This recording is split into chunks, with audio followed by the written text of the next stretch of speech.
आदाब नाजरीन, आप देख रहे हैं ANN चैनल। मैं हूं अनीस फातिमा। पेश है खबरों की तफसील। रियासती वजीर दाखिला मोहम्मद महमूद अली पेद्दापुर सरपंच व रियासती सरपंच के सदर के भास्कर रेड्डी के इंतकाल पर अफसोस का इजहार करते हुए खिराज अकीदत पेश किया। वजीर दाखिला ने भास्कर रेड्डी की वालिदा व अहलिया और बच्चों से मुलाकात करते हुए ताज़ियत पेश की। उन्होंने कहा कि सरपंच के इंतखाबात में पेद्दापुर जनरल की नशिस्त पर भास्कर TRS के उम्मीदवार के तौर पर इंतखाबात में हिस्सा लेकर भारी अक्सरियत से कामयाबी हासिल की थी। 12 वार्ड्स में TRS के उम्मीदवारों को भी कामयाबी दिलवाई। वो कई अखबारात के नामा निगार भी थे। आवाम के लिए वो हमेशा आगे रहते हुए उनकी खदमात अंजाम देते आ रहे थे।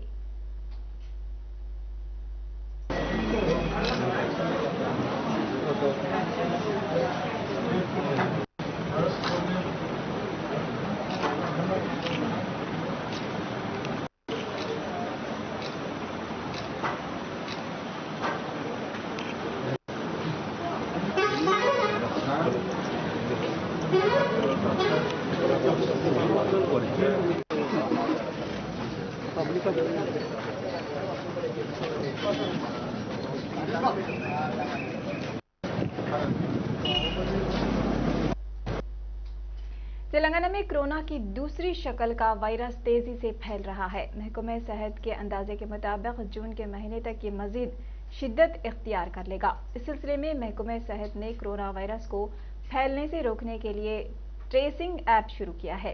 ट्रेसिंग, टेस्टिंग, ट्रीटिंग फार्मूले पर अमल किया जाएगा। कोरोना वायरस के टेस्ट इब्तदाई तिब्बी मराकज़ पर किए जा रहे हैं ताकि बुनियादी सतह पर भी कोरोना वायरस से मुतासिर होने वाले अफराद का पता लगाया जा सके और उनसे राब्ते में आने वाले अफराद का भी टेस्ट करते हुए उनका इलाज किया जा सके।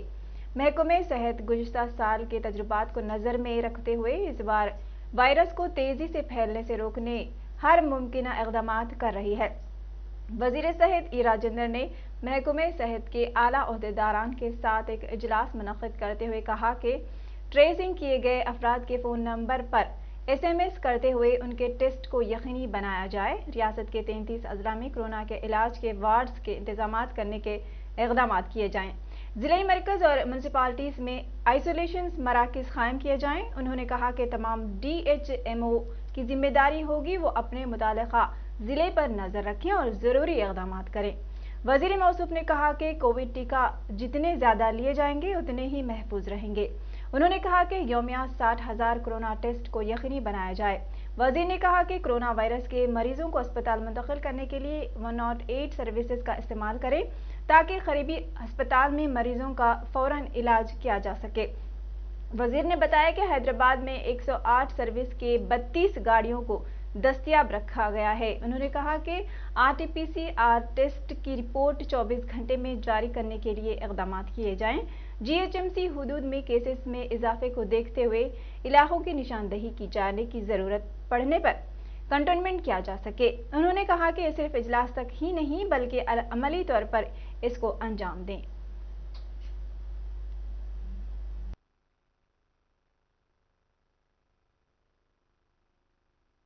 నమస్కారం. రెండు విషయాలు సెక్రటరీ గారు. ఒకటేమో ఒక్కొక్క ఏరియాలో చాలా ఎక్కువ నెంబర్ ఆఫ్ పేషెంట్స్ పాజిటివిటీ వచ్చినప్పుడు వాళ్ళ కాంట్రాక్ట్ ట్రేసింగ్ హండ్రెడ్స్లో ఉండేటువంటి ఆస్కారం ఉంటుంది కాబట్టి మరి అక్కడ డాటా ఎంట్రీ ఆపరేటర్లు ఆ మ్యాన్ పవర్ అనేది చాలా ఇంపార్టెంట్ ఉంటుంది. దానికి ఏ మెజర్స్ తీసుకుంటారో ఒకసారి చూడండి. జనరల్గా మనం PHC స్థాయి కూడా పోయినాం కాబట్టి PHC స్థాయిలో అంతటా కూడా డాటా ఎంట్రీ ఆపరేటర్లు ఉండరు. డాక్టరే మన డాటా ఎంట్రీ ఆపరేటర్గా ఉండాలంటే కష్టమైన ఆస్కారం ఉంటుంది కాబట్టి ఆ ప్రొవిజన్ కొంచెం వాళ్ళకి అప్పచెప్పే ప్రయత్నం చేయండి. నెంబర్ 1. నెంబర్ 2 ఏంటంటే ఇవాళ మనం చూస్తూ ఉన్నాం, చాలా ఎగ్జాంపుల్స్ ఉన్నాయి మనకు. ప్రతి మనిషికి సిమ్టమ్ ఉండొచ్చు, ఉండకపోవచ్చు. మనకు ఫస్ట్ పేషెంట్ నాకు బాగా ఐడియా ఉంది, డైరెక్టర్ గారు ఇక్కడే ఉన్నారు కాబట్టి ఆయన దుబాయ్ అదే గల్ఫ్ కంట్రీ నుంచి వచ్చినప్పుడు బెంగళూరులో దిగితే బెంగళూరు నుంచి వెళ్ళి బస్సులో ఇక్కడికి వస్తే అంటే కొంత 80-85 మందిని మనం కాంట్రాక్ట్ ట్రేసింగ్ చేసాం ఆనాడు ఫస్ట్లో. కానీ ఇవాళ అంత సంఖ్యలో 50-60 మందిని మనం ట్రేసింగ్ చేయాలంటే చాలా కష్టమైనటువంటి ఆస్కారం ఉంటుంది కాబట్టి ఉన్నంతలో క్లోజ్ కాంట్రాక్ట్స్ని ఎన్నుకొని చేస్తే సింపుల్గా ఉంటుంది తప్ప లేదు కాంప్లికేటెడ్ ఆస్కారం ఉంటుంది. రెండో సూచన. మూడో సూచన ఏంటంటే డైరెక్టర్ గారు, మీరు మనం ఇవన్నీ చెప్తున్నాం కానీ ప్రాక్టికల్గా ఇంప్లిమెంటేషన్లో పోయినప్పుడు వాళ్ళకుండే సాధక బాధకాలను ఎప్పటికప్పుడు అసెస్ చేసుకుంటూ వాటిని సింప్లిఫై చేసే ప్రయత్నం కూడా మనం చేయాలి. వాళ్ళకి ఏం కావాలో ప్రొవైడ్ చేస్తే బాగా ఎఫెక్టివ్ అవ్వాలనేటువంటి ఆస్కారం ఉంటుంది. ఇవాళ మూడవది ఏంటంటే అన్నిటికన్నా ఇంపార్టెంట్, ఇవాళ చాలామంది మన మీద దాడి చేస్తున్నారు చూస్తుండొచ్చు. పొలిటికల్గా మీరు ప్రిపేర్గా లేరు, మీరు రియాక్ట్ అయితే లేరు, ఇవన్నీ వస్తూ ఉన్నాయి. గ్రామీణ ప్రాంతాల వరకు కూడా, గ్రామీణ సబ్ సెంటర్ల వరకు, గ్రామాల వరకు కూడా పెద్ద ఎత్తున జరుగుతుంది అనేటువంటి వాతావరణ కల్పన మాత్రం ఎక్కడెక్కడ జరగాల్సిన అక్కడ ఉన్నది. ఏ జిల్లాకో ఆ జిల్లా డిఎంహెచ్ఓ గారు ఇలా మొత్తం ప్రిపేర్డ్ అయి ఉన్నాం, మేము టెస్టులు చేయడానికి ప్రిపేర్ అయి ఉన్నాం, వాళ్ళకు కిట్ చేయడానికి ప్రిపేర్ అయి ఉన్నాం, వాళ్ళకు ఫర్దర్ హాస్పిటల్కు ట్రీట్మెంట్ కోసం పంపించడానికి ప్రిపేర్ అయి ఉన్నాం. ఆ వాతావరణ కల్పన పూర్తి స్థాయిలో ఉండాలని చెప్పి కోరుకుంటా ఉన్నా. నాలుగోది ఏంటంటే ఈ సీరియస్గా ఉండే పేషెంట్ని మీరు పిఎస్సి నుంచి ఎక్కడికైతే రెఫర్ చేస్తారో వాళ్ళకు वजीर एक्साइज, खेल, सयाहत और सकाफत वी श्रीनिवास गौड़ आज सुबह से नागार्जुना सागर ज़िमनी इंतखाबात के लिए गुरमपुर मंडल में बड़े पैमाने पर इंतखाबी मुहिम चला रहे हैं। बादशाह मेंबरान असम्बली गादरी किशोर और सी लिंगाया ने नागार्जुना सागर टीआरएस पार्टी के उम्मीदवार नोमुला भगत की हिमायत में काचारम देहात में सैकड़ों पार्टी कारकुनों के साथ एक रैली भी निकाली। इस मौके पर वजीर वी श्रीनिवास गौड़ ने खिताब करते हुए कहा कि रियासत तेलंगाना की तश्कील के बाद सीएम केसीआर ने कई तरक्याती और फलाह व बहबूद के प्रोग्रामों को शुरू किया है। उन्होंने कहा कि फलाही स्कीमों से आवाम इस्तेफादा कर रहे हैं। कल्याण लक्ष्मी, शादी मुबारक, रईतु बंधु, रईतु बीमा के साथ KCR kit, pension, double bedroom मकानात, मिशन भगीरथा, 24 घंटे मुफ्त बरखी की फराहमी की स्कीमों पर अमलावरी जारी है। वजीर वी श्रीनिवास गौड़ ने मुतहदा रियासत में गुज़िश्ता 70 सालों में कोई तरक्की नहीं की गई, जिसको सिर्फ 7 सालों में टीआरएस हुकूमत ने रियासत की तरक्की को यकीनी बनाया। उन्होंने कहा कि नोमुला नरसिम्हुलु ने वज़ीर आला केसीआर के ताउन से कई तरक्याती प्रोग्रामों को यकीनी बनाया है और नोमुला भगत भी उनके वालिद की तरह तरक्की और फलाह व बहबूद के लिए काम करते रहेंगे। वज़ीर ने हल्के के अवाम पर जोर दिया कि वो नोमुला भगत को भारी अक्सरियत से कामयाबी दिलवाएं। భూములు అమ్ముకొని ఇవాళ చూపించుకొని వచ్చే పరిస్థితి ఉండేది. కానీ ఇవాళ ఎంతో మందికి ఈ నోముల నరసయ్య గారే సీఎం రిలీఫ్ ఫండ్ ఇచ్చింటాడు, ఈ ఊర్లో కళ్యాణ లక్ష్మి చెక్కులు ఇచ్చింటాడు, ఈ ఊర్లో ఇంటింటికి నీళ్ళు వచ్చింటాయి ఈ రోజుల్లో. కనుక ఇలా ఇలాంటి పరిస్థితి ఇలా తెలంగాణ రాష్ట్రంలో కేసీఆర్ గారు ముఖ్యమంత్రి అయిన తర్వాత ఇలాంటి అవకాశాలు కలిగినాయి. మీరు ఆలోచన చేసుకోవాలి. 70 ఏళ్ళు పరిపాలించిన వాళ్ళు మనకేం చేసిండ్రు, 7 సంవత్సరాలు పరిపాలించినటువంటి కేసీఆర్ గారు ఏం చేసిండో ఆలోచన చేసుకోవాలా. పేద వర్గాల గురించి పుట్టినటువంటి కేసీఆర్ గారు ఈ గడ్డ మీద పుట్టినందుకే ఇవాళ తెలంగాణ తెచ్చుకున్నాడు. ఆయన ఎంబడి కిషోర్ గారు మేమందరం ఉన్నాం. ఆనాడు తెలంగాణ వస్తుందో తెలియదు, కానీ ఈరోజు మీ ముందుకు వచ్చే నాయకులు మాకు ముఖ్యమంత్రులు వస్తే మేము తెలంగాణ అడ్డుకుంటాం, మాకు మంచి పదవులు ఇస్తే ఈ ఉద్యమకారులు అడ్డుకుంటాం అనేటువంటి పరిస్థితి ఇలా కళ్ళారా మీరు చూసినాం. 70 ఏళ్ళు వేసినా ఏ వర్గాలు ఈ ఊరికి ఇప్పుడిప్పుడే మంచి జరుగుతూ ఉంది. ఇప్పుడిప్పుడే తెలంగాణకు మంచి రోజులు వచ్చినాయి. దాన్ని కాపాడుకోవాల్సిన బాధ్యత మీ అందరిపైన ఉంది. ఈ ఓట్లు వేసేది మన గురించే, మన పేదల గురించే. ఈరోజు భగత్ గారు గెలుస్తాడంటే ఆయన గెలిస్తే యువకుడు రేపు మన దగ్గరకు వస్తాడు, అన్ని రకాలుగా మనకు ఇంట్లో ఉంటాడు, పిలిచిన పనులు చేస్తాడు. భగత్ తమ్మి నాకు ఆరోగ్యం బాగాలంటే హాస్పిటల్కి వస్తాడు, పైసలు లేవంటే సీఎం గారు చెప్పి సీఎం రిలీఫ్ ఫండ్ ఇప్పిస్తాడు. ఖచ్చితంగా ఇవాళ ఇంటింటికి నీళ్ళు వచ్చినాయి ఎంత నిజమో ఖచ్చితంగా మీ పంటలకు కూడా ప్రతి ఎకరానికి నీళ్ళు వచ్చే బాధ్యత కూడా మాదే. కనుక దయచేసి ఇచ్చిన అవకాశాన్ని వదులుకోకండి. భారీ మెజార్టీతో ఈ గ్రామం వాళ్ళు గెలిపించుకోండి. రేపు భవిష్యత్తులో ఎలక్షన్ ఓటింగ్ అయిపోయిన తర్వాత డబ్బులు లెక్క పెట్టిన తర్వాత అరే బ్రహ్మాండంగా ఓట్లు వేసిండ్రు, ఈ ఊరికి ఇంకా కాచారం గ్రామంలో ఎక్కువ ఓట్లు. कौमी सदर ओबीसी मोर्चा डॉक्टर लक्ष्मण ने मलकाजगिरी में ओबीसी मोर्चा के इजलास को मुखातिब करते हुए रियासती हुकूमत और वज़ीर आला के चंद्रशेखर राव पर इल्ज़ाम आयद किया कि ये बीसी तबक़ात के साथ नाइंसाफ़ी कर रहे हैं, जबकि रियासत में बीसी तबक़ात की आबादी के लिहाज से ना तो उनके लिए बजट मख्तस किया गया है और ना ही बीसी तबक़े की फलाह व बहबूद के लिए कोई इक़दाम किए जा रहे हैं। उन्होंने कांग्रेस और टीआरएस पर इल्ज़ाम आयद किया कि ये बीसी तबक़े को वोट बैंक की तरह इस्तेमाल करते हैं। डॉक्टर लक्ष्मण ने दावा किया कि बीजेपी बीसी तबक़े के साथ इंसाफ करने और उनके लिए कई स्कीमात रूबे अमल लाने की वजह से बीसी तबक़ा आज बीजेपी के साथ है। హక్కుని కాలు రాసే హక్కుని ఎవరిచ్చారు? చిన్న రాష్ట్రాలు వస్తే చిన్న కులాలకు గౌరవం వస్తుంది, గుర్తింపు వస్తుంది, పాలనలో భాగస్వాములు అవుతాం, పాలన పగ్గాలు మా చేతులకు వస్తాయని చెప్పి తెగించి కొట్టాన ఈ చిన్న కులాలు ఆ కుల వృత్తులు మానుకొని ఆ రోజు ఫస్ట్ నుండి ఈ నేత గీత మత్త కమ్మరి కుమ్మరి ఉత్తి మానేసి సమ్మె చేస్తే తెచ్చుకున్న తెలంగాణలో మీరు అనుభవిస్తారా? ఇవాళ ఈ జాతులను అన్యాయం చేస్తారా అని ప్రశ్నించడానికి గొంతుకగా ఓబీసీ మోర్చా రాష్ట్రంలో మొత్తం యావత్తు బీసీ సమాజాన్ని కూడా ఏకం చేస్తాం. కులాల వారిగా కాదు, ఇవాళ బీసీలుగా ఒకటైతాం. ఈ ప్రభుత్వం యొక్క నిగ్గు తేల్తాం. మన హక్కుల కోసం, మన వాటా కోసం పోరాడదాం. రేపు భవిష్యత్తులో తెలంగాణలో కూడా బీజేపీ అధికారులకు రావాలంటే బీసీల మద్దతు కూడగట్టుకోవాలి. కాబట్టి బీసీల మద్దతు ద్వారానే ఈ రాష్ట్రంలో బీజేపీ అధికారులకు వస్తుంది నిరూపించే స్థాయిలో ఓబీసీ మోర్చా కార్యకలాపాలు ఉండాలని, దానికి ప్రణాళిక రూపొందించాలని, కార్యాచరణ ప్రణాళిక పొందించాలని చెప్పి జిల్లా వారీగా మీరు సదస్సులు పెట్టండి. మోదీ చేసే పథకాలు చెప్పండి. ఏ రకంగా కేసీఆర్ బీసీల నుంచి వేస్తుండో ఈ యొక్క వర్గాల ముందు ఆ రకంగా ముందు పెట్టండి. ఏ రకంగా ఇవాళ ఉద్యోగాల రిజర్వేషన్ లేవు, ఉద్యోగాల భర్తీ లేదు. ఉద్యోగాలు భర్తీ అయితే ఇవాళ మనకు 25% ఈ రాష్ట్రంలో వచ్చేది రిజర్వేషన్. संगारेड्डी असेंबली हलके के कांग्रेसी रुकन टी जग्गा रेड्डी ने कहा कि मैं संगारेड्डी हलके के गोड़ी तांडा की आवाम के साथ हूँ। नांदेड़ कोवला रोड से मामिडीपल्ली के ऊपर से जाने वाली नेशनल हाईवे आ रही है, जिससे तांडा की आवाम को हुसूल अराजी का हुकूमत इत्मीनान बख्श मुआवजा अदा करने तक मेरी जिद्दोजहद जारी रहेगी। टीआरएस हुकूमत का 27 मकानात के लिए सिर्फ 3 लाख देना नाइंसाफी है। 40 लाख के मकान की कीमत को सिर्फ 3 लाख दिए गए हैं। उन्होंने कहा कि तांडू के अवाम के साथ नाइंसाफी पर मैं 5000 अफराद के साथ कौमी शाहरा पर धरना दूंगा। వాళ్ళకేమో లేడీస్ వాళ్ళకి పెద్ద అవగాహన లేక వాళ్ళ ద్వారా నష్టపరిహారం కేవలము 3000 రూపాయలే, 3 లక్షల రూపాయలే ఇచ్చి నష్టపరిహారము సంతకాలను తీసుకొని ల్యాండ్ ఎక్విజిషన్ చేయడం జరిగింది. ఇది ఇక్కడ అధికారులది అతి ఉత్సాహం, కింది స్థాయిలో అధికారులది అతి ఉత్సాహం చూపించడం వల్ల అక్కడ ఎస్టీలకు బంజారా లంబాడీస్కి అక్కడ అన్యాయం జరిగింది. నేను ఈ మధ్య కాలంలోనే జిల్లా కలెక్టర్ గారు నోటీస్ తీసుకెళ్లడం జరిగింది. బహుశా జిల్లా కలెక్టర్ ఈయన కంటే ముందు ఉన్న కలెక్టర్ దాన్ని అక్వేషన్ చేసి ఉంటాడు.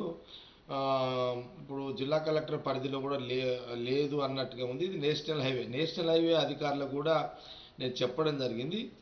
నేను ఈ వీడియోలో చాలా స్పష్టంగా ఈ రాష్ట్ర ముఖ్యమంత్రి గారికి, అట్లాగే ఈ అర్బనైజ్ హెచ్ఎండి లిమిట్స్లో ఉంది కాబట్టి నేను కేటీఆర్ గారికి కూడా ఈ వీడియో ద్వారా ఒక మెసేజ్ పాస్ చేస్తున్నాను. జిల్లా మంత్రిగా హరీష్ రావు బాధ్యత తీసుకోవాల్సిందే, జిల్లా కలెక్టర్గా ఉన్న రిపోర్ట్ ఇవ్వాల్సిందే. దయచేసి ఎస్టీల ఇండ్లు ఈ 15వ తారీఖు వరకు కూలగొట్టుండి అని జిల్లా రెవెన్యూ అధికారులు ఎంఆర్ఓ కానీ ఆర్డీఓ కానీ జేసీ లెవెల్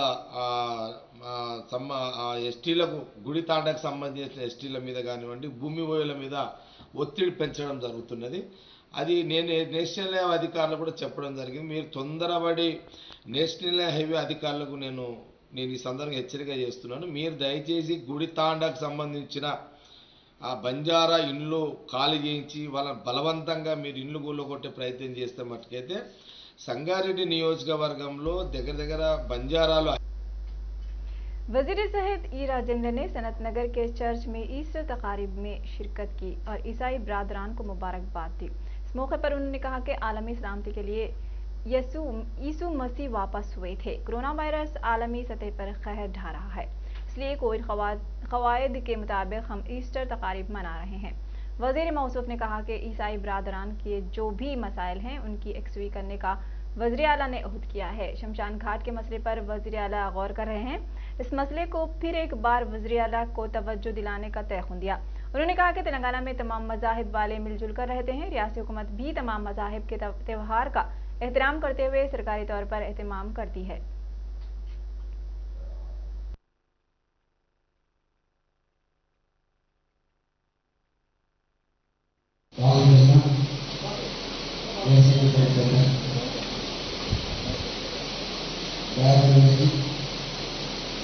అందరికీ నమస్కారం. యేసుక్రీస్తు లోక కళ్యాణం కోసం అవసరమైనటువంటి రోజు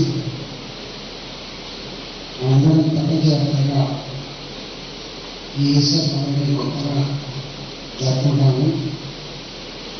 ప్రపంచవ్యాప్తంగా కరోనా వేగంగా చేసి ఎవరు ఊహించే పద్ధతిలో మానవాళి భయపడినటువంటి ఈ సందర్భంలో కోవిడ్ నిబంధనలు పాటిస్తూ కూడా మనం ఈ వేడుకలను జరుపుకుంటాము. భూషణ్ గారు చెప్పినట్టుగా సికింద్రాబాద్లో మీటింగ్ అయినప్పుడు నేను మా ఏకే గారు ఆ సమావేశం ఉన్నప్పుడు కూడా ఈ సమస్య ప్రస్తావించి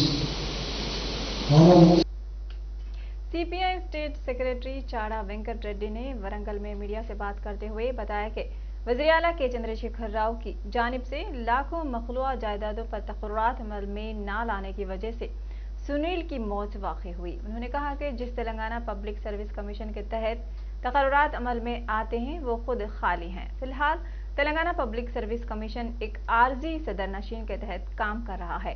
उन्होंने फौरी तौर पर Telangana public service commission body का तक़र्रुर अमल में लाने का वज़ीर-ए-आला के चंद्रशेखर राव से मुतालबा किया। CPI state secretary Chada Venkat Reddy ने हुकूमत पर जोर दिया है कि वो नौजवानों के जानों के तहफ़्फ़ुज़ के लिए सरकारी महकमा जात में तक़र्रुरात हंगामी तौर पर करने के इक़दाम करें।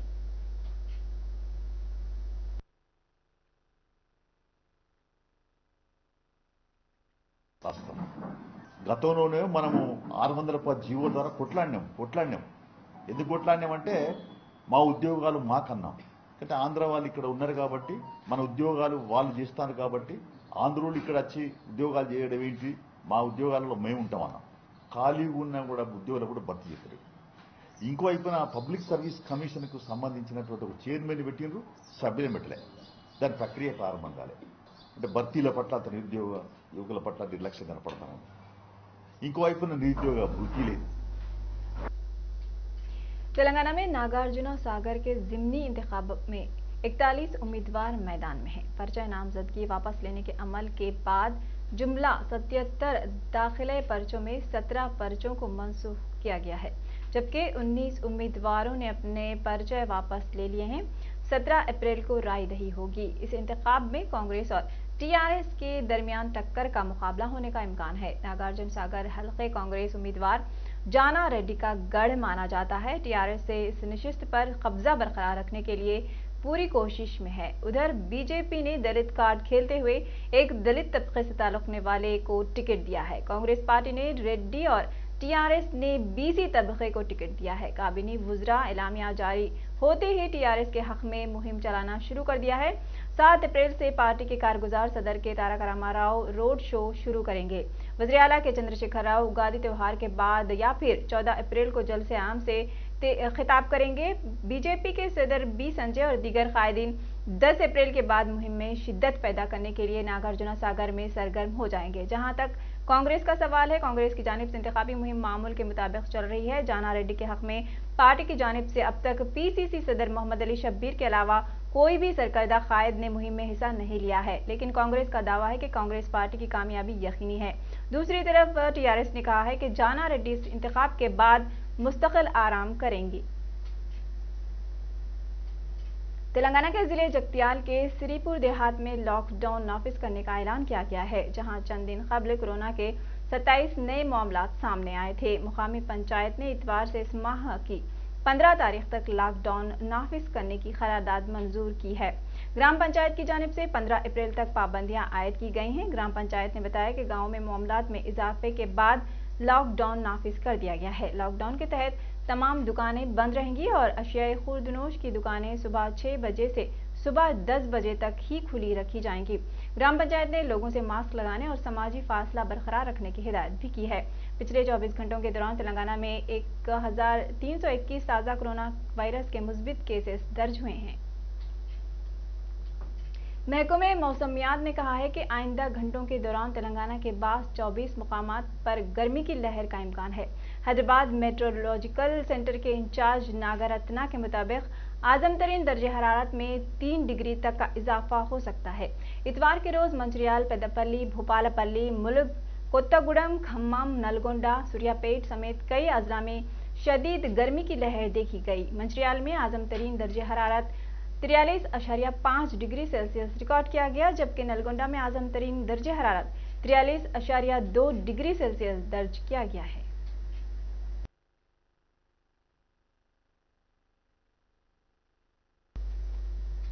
खबरों में फिलहाल इतना ही। देखते रहिए INN चैनल। अल्लाह हाफिज।